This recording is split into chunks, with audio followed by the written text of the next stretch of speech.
Hey, everybody, I'm John Halpin. Welcome to the Friday, August 7th edition of the Fox Sports Fantasy 15 podcast and Google Hangout. Adam Meyer and I are recording this very early Friday morning. Adam, we're going to talk some fantasy football today. How are you, bud? I'm doing well. How you doing, John? Pretty good, thanks.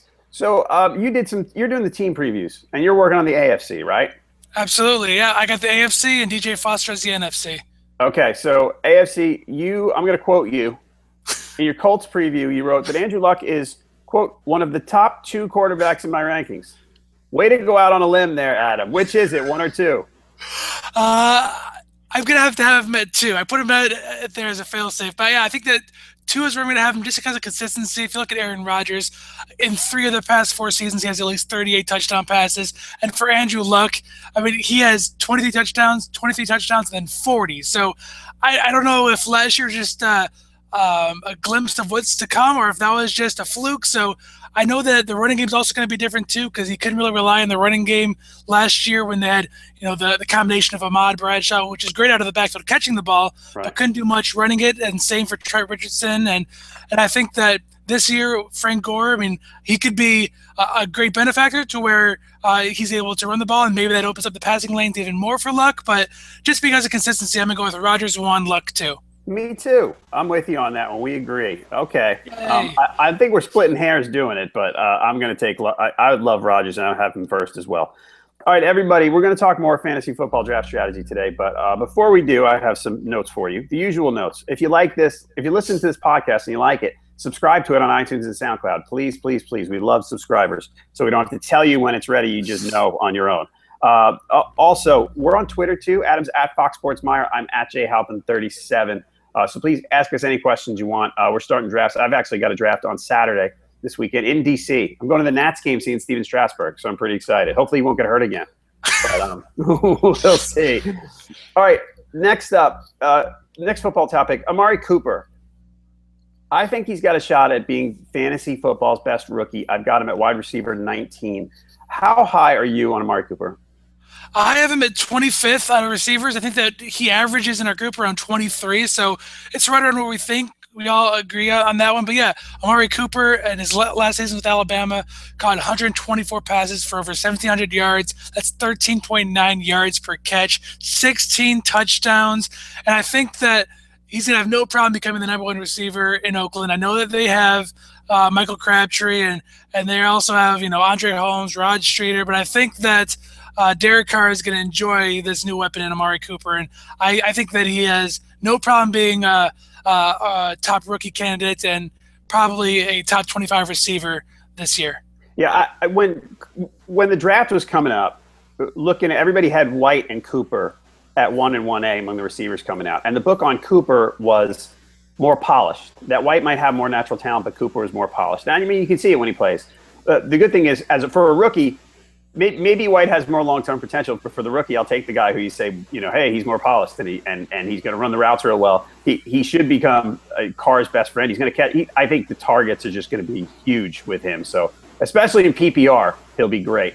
I don't know about him getting huge plays as much as maybe some of the other guys, but yeah, I got him a top 20 receiver. I'm in. Yeah, I remember last year when he was with Alabama, people were saying that this is probably the best receiver Alabama has ever had. And when you're in company with Julio Jones, I mean, that's a huge compliment right there. Yeah, it sure is. All right, next up, the Browns. You're a Cleveland guy. How's that Browns backfield going to shake out? There's a lot of mouths to feed. Duke Johnson, a little injury this week, did I hear? Mild, but what do you think is going to happen there? I think eventually Duke Johnson's going to be the main guy this season. If I had to choose a running back or even anyone on the Browns roster, I'd probably go with Duke Johnson. They rushed for over 1,600 yards, and he caught 38 passes for 421 yards in his last season at Miami.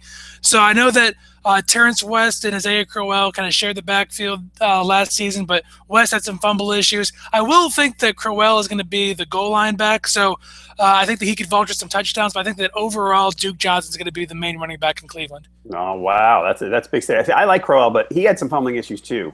I think at one point. Every time it looked like he was going to take the job, he'd fumble and they'd get mad at him. But West is the guy who in the offseason you felt like they weren't even talking about him. Like he was sort of like, and Johnson's great, and they love Johnson in OTAs. And Crowell's really good. And West, right? We still have him. So, yeah, I think that's just a case of being overused in college. I mean, in Towson, they used him basically in every single play. And when you take that toll on your body, it's almost like you're getting used for 2 full seasons in that one. Right. All right, next up, another receiver, Breshad Perriman, Ravens first-round pick.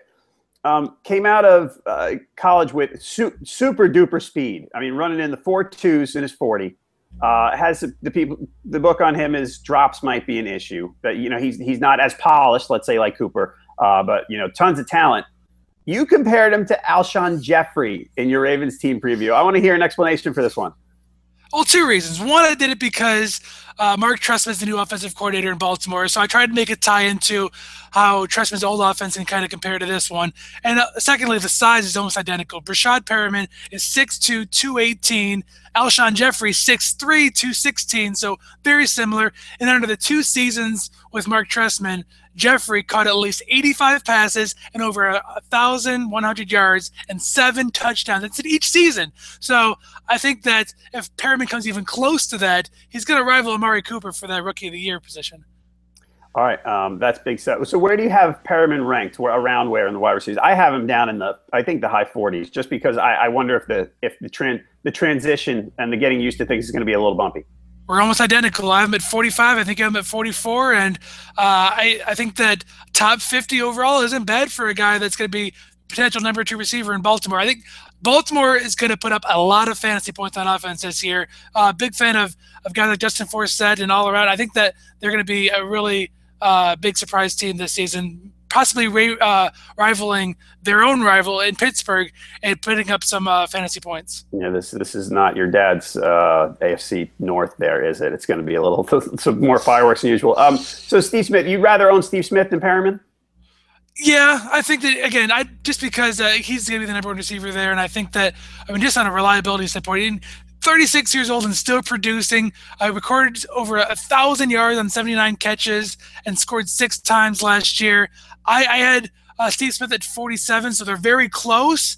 But I think that overall I would rather have Steve Smith just because of the reliability, and he's already played with Flacco for a season or 2 as well. I actually have Smith in the mid-30s. I think his numbers, there were a few fluky big plays that helped his numbers last year. But one thing he said, I think it was this week that was interesting, is that last year he started really strong, and he said second half of the year they kind of took him out with double teams because the Ravens knew that he was the biggest threat.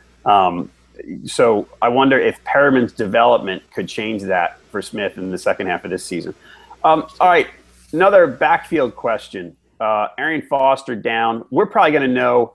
It's Friday morning. We might know today or tomorrow or very soon the extent of the injury post-surgery. I think the surgery is scheduled for today. There's been reports of 10 weeks. There's been reports of 4 to 6. It sounds like it's on the milder side. But what do you do here now? Where do you draft Foster? If you have a draft today, where do you take Foster? Man, that's a great question. I think I'd wait at least until round 8 or 9. If you're only going to get a guy for maybe half the season, granted it will be towards your playoff time, I can't waste a high draft pick on someone that's not going to play for the first half of the season. So, and with Houston there, they're going to have 2, maybe 3 guys to try to replace him. You have Alfred Blue with in 3 games last year when he filled in for Arian Foster. He was at the Giants. He tallied 78 yards rushing. Then he was at the Browns, which everyone rushed pretty well against the Browns. He had 156 rushing yards on 36 carries. And then versus the Bengals the week after that, only 46 rushing yards on 16 carries. So Alfred Blue wasn't that impressive last year, and his receiving yards were terrible. He at the most would have 3 catches in a game, and I think that if they do pass, they'll go to Jonathan Grimes or plenty of free agents out there. I mean, I know people don't want to talk about him, but Ray Rice is a free agent right now. Pierre Thomas went to try out. Steven Jackson's available. Chris Johnson. The good news is, if there is any good news in this Arian Foster situation, is that it happened early enough to where both Houston and fantasy owners can adjust and hopefully prepare for the rest of the season. Yeah, most of us haven't had our drafts yet. Pierre Thomas did go there this week. They apparently couldn't agree on a contract, but that's not necessarily a final decision there. So he could be the guy. And I love Pierre Thomas, so I hope he gets the job. He's fun to watch. All right, last one. Marcus Mariota has been getting raves out of the Titans camp. Oh my gosh, everybody loves Marcus Mariota. He looks guys off and he's great. And we got the right guy. And everybody can't stop saying nice things about Marcus Mariota. Where are you? Is he a guy when QB1s in fantasy? I feel like we don't necessarily target one. We get who's available when he comes. We sort of play the draft by ear when it comes to QB1s. With QB2s, I feel like a lot of us have a guy in mind. I know I have a guy in mind. It's Jameis Winston that I would love to walk out as my QB2 because I see a lot of upside there this season. Is Marcus Mariota the type of guy you would own as a QB2? I believe so. It all depends on who you get as your QB1, because the whole point of having two quarterbacks is to really spread out the talents. And when you have someone like Andrew Luck or Aaron Rodgers at the top of your draft board and someone gets him, it stinks because they basically dominate at that position for the entire year. So when you have two quarterbacks in your league, it means you want to spread out that talent. That means if you have Andrew Luck or Aaron Rodgers, you have the ability to go maybe lower on your QB2 because you spent such a high pick on your QB1. And that way you can get guys like Mariota, guys like maybe Geno Smith if you want to roll the dice on him, or maybe even Andy Dalton. I mean, I think that as long as you average right in the middle there between your top quarterback and your bottom quarterback, I think that's where you want to get your Marcus Mariota, your Jameis Winston. That you want to have an elite level quarterback first, and then you can roll the dice on your second quarterback. But if your first quarterback is, say, maybe Teddy Bridgewater or Jay Cutler, I probably would not go with Marcus Mariota as my QB2. Yeah, I was going to say Teddy Bridgewater.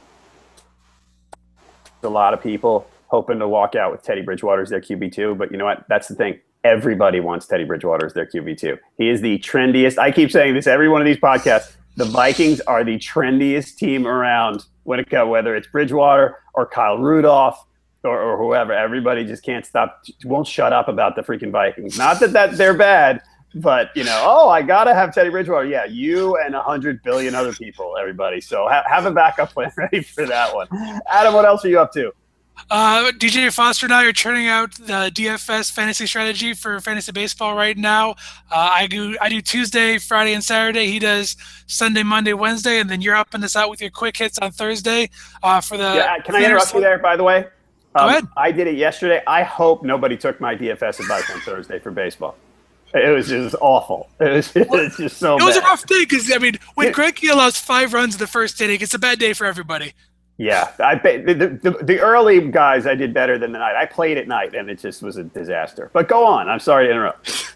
But yeah, thank you for endorsing yourself so well on your Thursday picks. But yeah, I always hate to play on Thursdays just because yesterday you had 5 games at most at night, and if you don't pick every person that hits a home run, you're basically going to lose because you have to get. There's so much little room for error on Thursdays. It's just really tough to really lock down a win, and I think that's where a lot of luck is involved is on Thursdays. But going on, we have to finish up the team previews. 3 of the 4 divisions on my side are done. DJ Foster will release the NFC South today on Friday, and the next one I'll be doing is the AFC East. I wanted to wait. We had to put these schedules out well in advance, and the whole Brady situation wasn't finalized. So I wanted to save that one for last so we kind of could figure out where we want to put them in our rankings and fantasy-wise what we're going to do with the Patriots. But, yeah, AFC East is going to be coming out next. So Patriots, Jets, Dolphins, Bills, all that will be coming out on Wednesday. And 2-start pitchers going back to baseball coming out on Sunday. So a lot of baseball, but we're mainly getting you ready for fantasy football right now, as you can tell by watching this podcast. Yeah, everybody. And by the way, you mentioned the AFC East. I did a Periscope chat. I do Periscope chats Thursday at 2 p.m. Eastern. Man, were there a lot of Bills fans in there. Good. All I got was someone asked me how many games I thought the Bills would win, and I said 7. And I felt like every other question I got the rest of the way was, why don't you like the Bills? Why do you hate the Bills? I don't understand why you don't like the Bills. It was like Bills fans everywhere. It was no, I like the Bills. I like Rex Ryan. They have 4 quarterback options, and they're all crummy. That's why I hate them. And I know they had that last year, and they scraped 2 more wins. But, geez, everybody, with the Bills. Okay.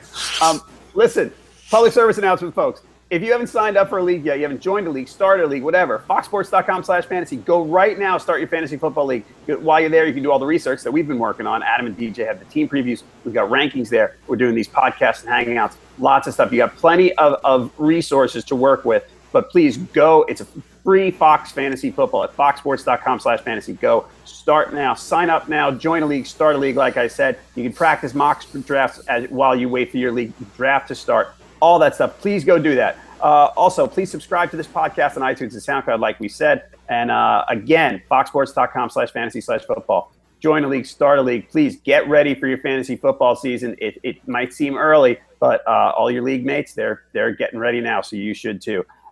Thanks for listening, everybody. We'll be back with another one of these on Tuesday, so please come on back. For Adam Meyer, I'm John Halpin, and we'll see you next week on the Fox Fantasy 15.